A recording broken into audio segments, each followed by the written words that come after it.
What role does Federal Reserve monetary policy play in the gold's current price trajectory and future outlook? How should investors approach gold allocation given current market dynamics and economic uncertainties? How did geopolitical tensions and economic policy changes affect gold as a safe haven investment? I'm Brian Keneally, this is Tim Murphy, and welcome to the Gold Spot.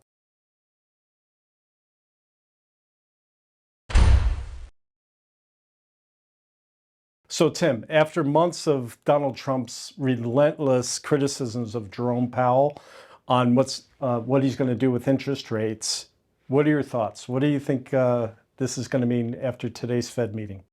For starters, for those of you who don't know, it was a monthly Fed meeting, and Jerome Powell came out and said that they were going to lower interest rates for the first time, 1/4%, but also there'll be two more rate cuts later this year. And it's psychologically, more than anything, it's very positive for what we're doing with gold and silver, of course, but it's also very positive for inflation, which we'll get into shortly.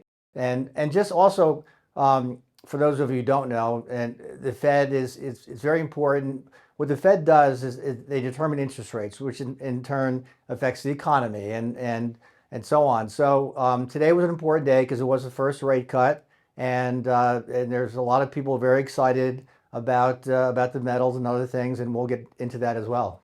And gold reacted, right? It went up to 37.08 for a brief moment, and then it retreated a little bit, which is just showing us that this is what people are afraid of, that inflation's on its way and if they continue this path. Exactly. And also before today, gold was going up, and it was in anticipation of the rates being cut. So that's important to know as well. And we should have a very, very interesting and great year for remaining months. Tim, with the acceleration, let's call it, of central bank buying of gold, bullion, we've seen it go from 400 tons now up to over 1,000 per year, metric tons. Significant increase. The pundits, I know you've been a big fan of Ray Dalio for a long time. What's the trend that we're seeing with regards to allocation? Well, I've known Ray Dalio for 40 years. I knew him personally back when I was on Wall Street, and he's as smart as they come, and he is very well respected, pretty much in the same light as Warren Buffett, and that's how big he has become over the years. So Ray is very bullish on gold. He's been touting gold. He got really, really bullish on gold when it was around $1,300 an ounce, and now even more so. And on top of that, the central banks worldwide, led by China, are buying gold record amounts. And it's what's happening is that they're taking all the gold off the market. So they're driving the price up. They're taking the supplies out of the market, leaving less for everybody else. It's very significant that this trend that we're seeing. So it's just the beginning. Hey, I've got a question. What do you think about how the retail market's responding? So this is the bullion banks and the central banks.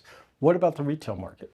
It's a good question. The retail market, they've been sitting on their hands for years now.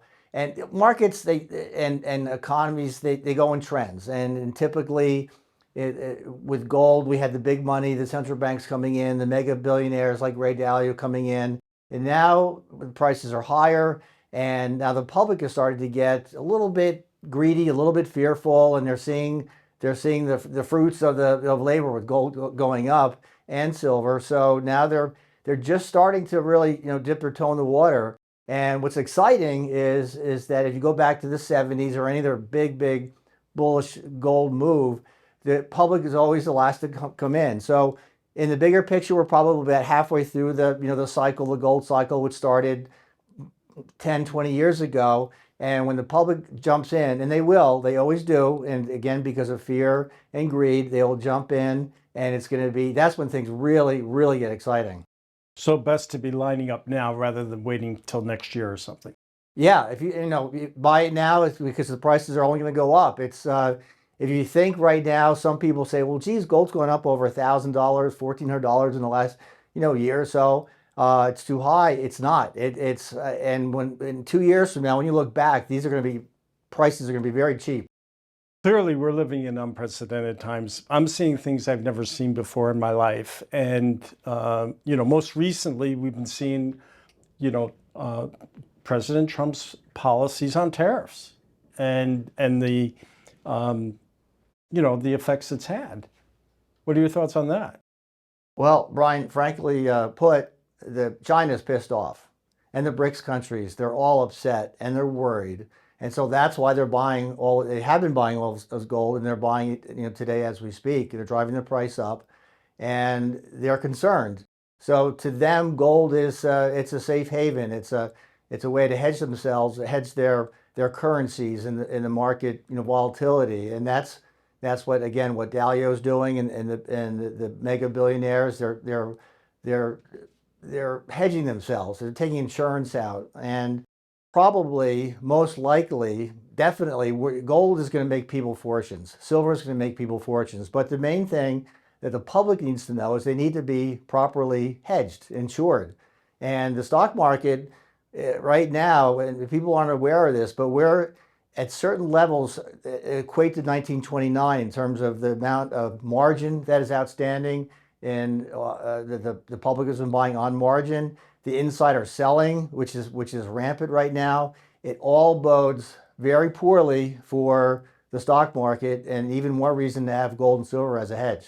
And the BRICS nations, right? They're accelerating the dollar demonetization and buying gold and settling their accounts with that. Exactly. It's very bearish for the dollar. You couldn't have a better setup for a weaker dollar. The inflation rising, the purchasing power dropping. I'm sure a lot of you are aware that when you go to the supermarket, that's going to get ramped up. And what we're going to see, a lot like stagflation in the 70s, almost exactly like that, we're going to see interest rates ultimately, right now they're coming down, which is good, but ultimately the lower interest rates will cause higher inflation. Higher inflation, it will feed on itself, and and the higher interest rates is going to really hurt the stock market. The potential for a crash is very strong, and all of this is very, very bullish for gold and silver. So if any of these topics have hit a nerve and you want to learn more, give us a call. We've got a number of different reports, guides, and other related materials we can gladly send your way. And until then, we'll see you next week on the Gold Spot. If you enjoyed today's Gold Spot, like or subscribe to both our YouTube and Rumble channels. Also, comment below if you have any questions or if you want to hear us talk about a specific topic in a future video.